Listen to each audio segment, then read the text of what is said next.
శ్రీకాళహస్తికి first time అయితే వెళ్ళాము నేను మా అమ్మ. బస్ దిగుతానే ఇక్కడ బోర్డు అయితే ఉంది, ఆటో వాళ్ళు మీకు రూములు తీయిస్తాము, మేమే ఆ గుడి దగ్గర తోడుకుపోతాము, రండి రండి అన్నారు. మేమేం అవసరం లేదు, నడుచుకోపోతాము అని వెళ్ళిపోయాము. వెళ్తుంటే మన బాసు ఆంజనేయుడు అయితే దర్శనమిచ్చాడు. శ్రీకాళహస్తిలో నాకు తెలిసిన విషయాలు కొన్ని అయితే పంచుకుంటాను. నెక్స్ట్ మీరు ఎప్పుడన్నా పోయినప్పుడు మీకు యూస్ఫుల్ అవుతుంది అనుకొని. ఇక్కడ టోటల్ 1, 2, 3, 4 గేట్లు అయితే ఉన్నాయి.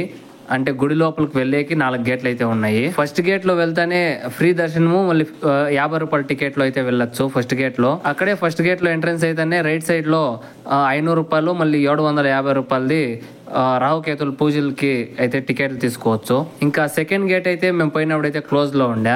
మూడో గేట్ ఓపెన్ లో ఉంది, కానీ ఇక్కడ ఏమంటే కొంచెం పైకి మెట్లెక్కి అయితే వెళ్ళాలి. కొంచెం వయసు అయిన వాళ్ళ చేత అయితే అయ్యదు, ఇది కొంచెం కడుదుగా ఉంది. కొండ కింద శ్రీ కాళహస్తి స్వామి వారి దేవస్థానము, కొండ పైన అయితే భక్త కన్నప్ప వారి దేవస్థానం అయితే ఉందంట.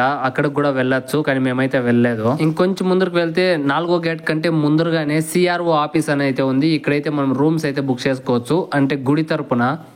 4వ గేట్ పక్కలేనే ఉంది. ఇంకా 4వ గేట్ లోపల పోతానే అంతా ఆటలాడే సామాన్లు, కంచి సామాన్లు అంతా పెట్టుకోండి. తర్వాత అయితే మేము దేవస్థానం లోపలికి అయితే వెళ్ళిపోయాము. మేము కొన్ని పూజలు అయితే చేపేయాల్సి ఉంది. ఇంకా పూజలు చేపేయాలంటే యాడాడ్ టోకన్లు తీసుకోవాలా, యాడాడ్ చేపేయాలని కొంచెం తెలుసుకుందాము అని అయితే మేము లోపలికి అయితే వెళ్ళాము. అంతా ఆ బోర్డులో అయితే వేసారు, ఏం కన్ఫ్యూజన్ లేకుండా. 4వ గేట్ లో గోపూజ, అభిషేకాలు, మళ్ళీ 200 టికెట్లు అయితే ఇక్కడ దొరుకుతాయి. అంటే 200 టికెట్లు అంటే గుడి లోపలికి పోయే టికెట్లు. 4వ గేట్ దగ్గర అంటే స్పెషల్ టికెట్లు అవి. తర్వాత 1500 నుంచి 5000 వరకు రాహుకేతుల పూజలు అయితే ఇక్కడ చేపిస్తారు 4వ గేట్ దగ్గర. లేదా 500, 750 అయితే మనం 1వ గేట్ దగ్గరికి అయితే వెళ్లాల్సి ఉంటుంది. ఇంకంతా అట్లే చూసుకొని వెళ్తుంటే గుడి అయితే సూపర్ గా ఉంది. అంటే క్లీన్నెస్ కానీ అక్కడ చేసిండే ఏర్పాట్లు కానీ సూపర్గా ఉంది. సేమ్ టు సేమ్ తిరుపతి మాదిరే క్లీన్నెస్గా అయితే మెయింటైన్ చేస్తున్నారు ఈ గుడిని. 1వ గేట్ దగ్గర అన్నాను కదా, ఇక్కడే 500 రాహుకేతుల పూజ 500, మళ్ళీ 750 ఇక్కడైతే జరుగుతుంది. ఈ పక్క లెఫ్ట్ సైడ్ లో అయితే ఫ్రీ దర్శనము, మళ్ళీ 50 రూపాయల టికెట్ అయితే ఇక్కడ ఈ లెఫ్ట్ సైడ్ లో దొరుకుతుంది. ఇది 1వ గేట్ దగ్గర. ఇదంతా మొత్తం చూసుకునేసి ఓకే అని చెప్పి ఇంక రూముల దాకా వెళ్దామని రూముల దాకా అయితే వెళ్ళిపోయాము.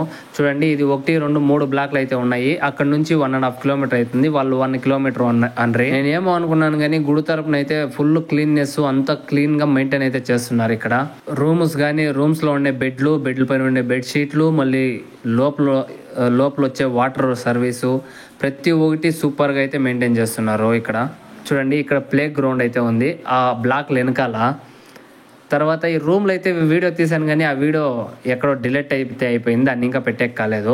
నెక్స్ట్ టైం వెళ్ళినప్పుడు అయితే రూములను అయితే క్లీన్గా చూపిస్తాను. ఆల్రెడీ తీయింటి కానీ అది డిలీట్ అయితే అయిపోయింది. ఇంకా ఈ వీడియోలో ఏదైనా కొంచెం ఇన్ఫర్మేషన్ అయినా కొత్తగా వెళ్ళే వాళ్ళకి కొంచెం యూస్ఫుల్ అయితే చాలు నాకు. ఇంకా ఈ వీడియోని ఇంకేమైనా యూస్ఫుల్ అనిపిస్తే వీడియోకి ఒక లైక్ చేసి, షేర్ చేసి, సబ్స్క్రైబ్ అయితే చేసుకోండి.